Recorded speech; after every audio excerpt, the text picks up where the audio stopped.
Prepare yourself for some of the most overpowered chess of 2024. It's the winners quarterfinals of the Crunchlabs Champions Chess Tour. The players are in phenomenal shape right now. Here's Wesley So, abs like a cheese grater. Magnus not to be outdone. He's been out jogging, getting the body on point, also catching some rays, and he sits down to play Ian Nepo, a stalwart player from Russia who he previously played in a World Chess Championship match. This is the first game, chess out of this world, and I'll bring you the match result at the end. What does Magnus do? Pawn to e4, best by test, and Ian, to his credit, plays pawn c5, a fighting Sicilian. No boring Berlin endgame today. We see knight f3, d6, Magnus takes the centre, Ian captures with a gobble, the knight takes back, and this one hops into the game. Both players developing the knights with a winnie, and pawn a6, a variation named after Miguel Najdorf,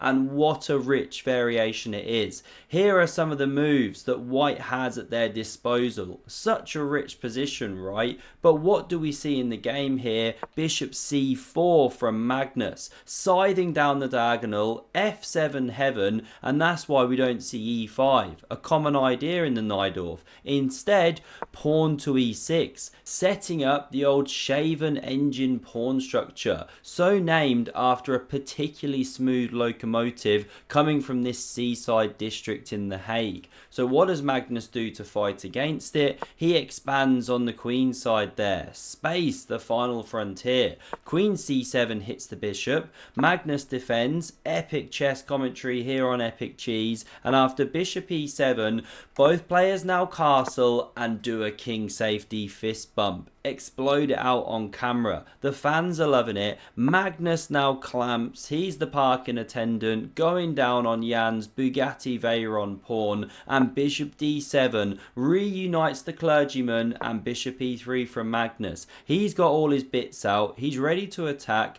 and now before Ian develops the knight, he starts with bringing the cannon to the c-file. The bishop backpedaling, and now knight to c6. Not again. Sorry, I've been having this problem all day here. Hang on a minute. Let me just get this fixed. I think I've just had a patch updated by these guys.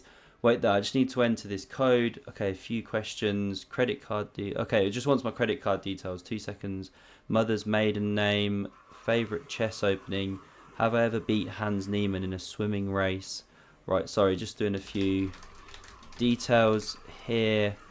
Okay, sorry, I think we're back online. I've been getting that blue screen all day. Don't know what's going on. So Magnus captures the knight on c6. We get queen recaptures, centre under fire, and now how natural does f3 look? But Magnus doesn't go for it. He plays bishop d4, centralising the wooden shield, opening the knight and queen to now defend, or the queen rather. Now why is he doing this? Is he goading e5 or something? Well, Ian doesn't do it. He plays bishop d8. No way he's going to go e5, right? Leave a massive hole here, surely, but this apparently isn't precise. Magnus can go bishop a4, then he can go e5 with a nice pawn structure, but missed. He centralises one of his cannons, and now Ian goes pawn e5. Holy moly, that's a weak square. Why would you do that? Well, it kicks the bishop back here. Perhaps his idea is to win a pawn. But no, if you take this pawn, not only could you take, and then this one's becoming weak here, although I guess that's not so good, but queen h5 is this incredible attacking resource. Big pressure here, looks impossible because of g6, but you can crash through like this. I'm just going to stick with the main line of Stock Shark, but this is how it goes, and you hunt this king. Absolute brutal attack here, using pins. That's a checkmate, one sample line. So this pawn wasn't captured. So why is Ian leaving these holes? Well, he now just goes here very calmly, trying to plug the hole if Magnus takes that bishop. So of course Magnus doesn't. he goes bishop g5, the knight backpedaling, the bishop's coming off the board, and Jan's saddled with this horrible backwards pawn. However, he does have a plan. He has pieces to defend it, and watch how he now comes onto the dark squares. We get knight d5, hitting that hole there, and so what does Jan do? Immediately, he just chops it off the board. There's a huge threat here, of course, to fork these ones, so he chops it. Doesn't even bother getting out of the forking way. Now the bishop recaptures, queen under fire, Magnus doing a bit of a poker face, but Jan spots it. He once fought for a world chess championship. Now the c-pawn advances here, and note the pawn structure. The bishop able to run around. This is very natural. Knight f6 hits that bishop. Does Magnus move it? No, he doesn't. He just prepares to stack the two towers. Rook a to b8, looking for some expansion of that backwards pawn, and so Magnus shuts it down with rook d2. Now if you push the pawn, there's going to be huge pressure on a6 after pawn captures en passant. So g6 now played from Jan, and here's the funny thing. He double dares Magnus, types to him on screen here, private chat, to play some copycat chess. Of course it's a double dare. So Magnus builds the banana hammock. He knows he can't back down from a double dare. Both players now bring in the king. Magnus forced, of course. Still he has to play copycats. Does it for 3 moves. Finally Jan says fair play. No more need to keep copying. Play your own game. They both have a giggle. And after rook d to c8, Magnus now whispers to his rook, may the 4th be with you, as it hits that rank and prepares to lift into the game. Queen e7 therefore, opening the eyes of the rook. Magnus goes queen d3, eyeing up this one here. Rook c5 played now, and bishop a2, opening the queen. Note Jan's pieces, all on the dark squares. Classic dark squared versus light squared strategy. Rook d8 covers the backwards pawn, but before Jan can make any more progress, Magnus pushes p and creates the connect 3. Gives himself a pat on the back. Mentally promises himself an ice cream with a flake. Now we see this rook backpedaling here, and rook a3 from Magnus. Slightly more improved, but that rook is still crying. How can it be liberated? Queen d7 played. Ideas of queen c6, pressuring e4, and the top engine move here of stock barnacle is pawn f3. Then go bishop b3, bishop a4, that kind of subtle stuff. Magnus often does that, but here he goes all guns blazing with an immediate bishop d5. You can capture it straight away, but Jan goes rook c7, preparing to stack those rooks like a burger tower whopper. Now we see pawn c4, the most explosive move. The rooks double, and rook c2 just calmly covers the pawn. Now we see takes, pawn recaptures. Obviously you go that way just to set up the bathtub, but also you want to push the juicer one day, try and create some kind of passed pawn. And now this is a great move by Jan. Love this one, fighting back. Queen g4 in the danger zone, triple hitting the c-pawn there, 19 points of pressure. So Magnus covers, he's got 19 points of defense, but what about this? For a centralized Black Widow spider, love it. And Magnus cannot take, because after this pawn recaptures, the rook's getting kicked and then everything collapses. You even hold this here. So of course we didn't see take. Queen e2, nudging back, holding the pawn. There's a great opportunity to go b5 here, using the pins, and if you take en passant, then the queen drops back, it's all fine. But Jan misses it. He goes right through the middle with the e-pawn, very aggressive, and now the top engine move of the Silicon Overlord is to just go a bit slowly. Queen f1, king g1, but Magnus goes queen e3. He's always itching to get those ladies off the board. He kind of gets the shakes if he doesn't get into an endgame before too long. Of course Jan takes, because this is a horrible pawn structure for white. You know, that pawn on e4 just clamping the king. This one can now march in and centralize. What does Magnus do? He just whispers YOLO.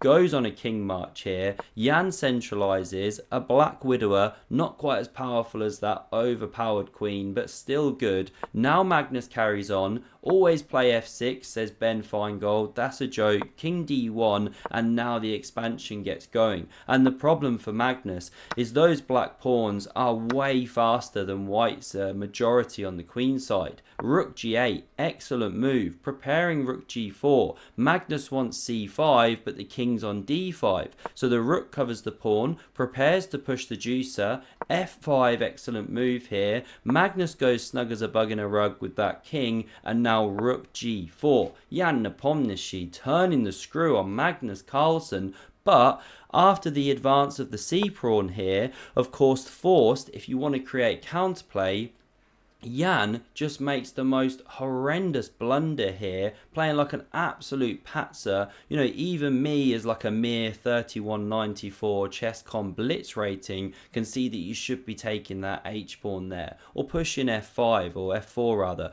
going for the play.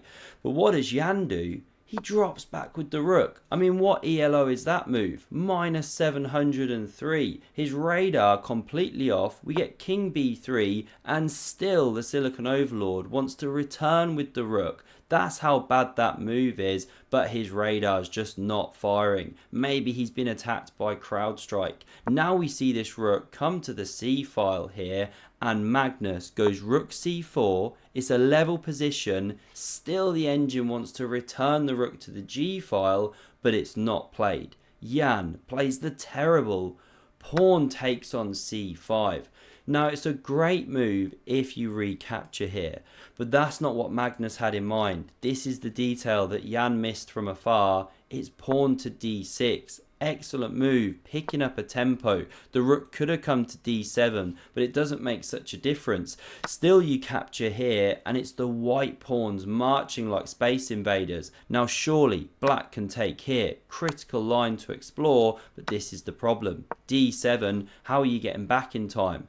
Answer, you're not, of course. Big problems. So this one's immune, therefore king e6, and now king b4, just covering that pawn. We see rook g8. Finally, Ian comes with the right plan, but it's too little too late. Rook c d4, preparing to push. King d7 blockades. Rook d5.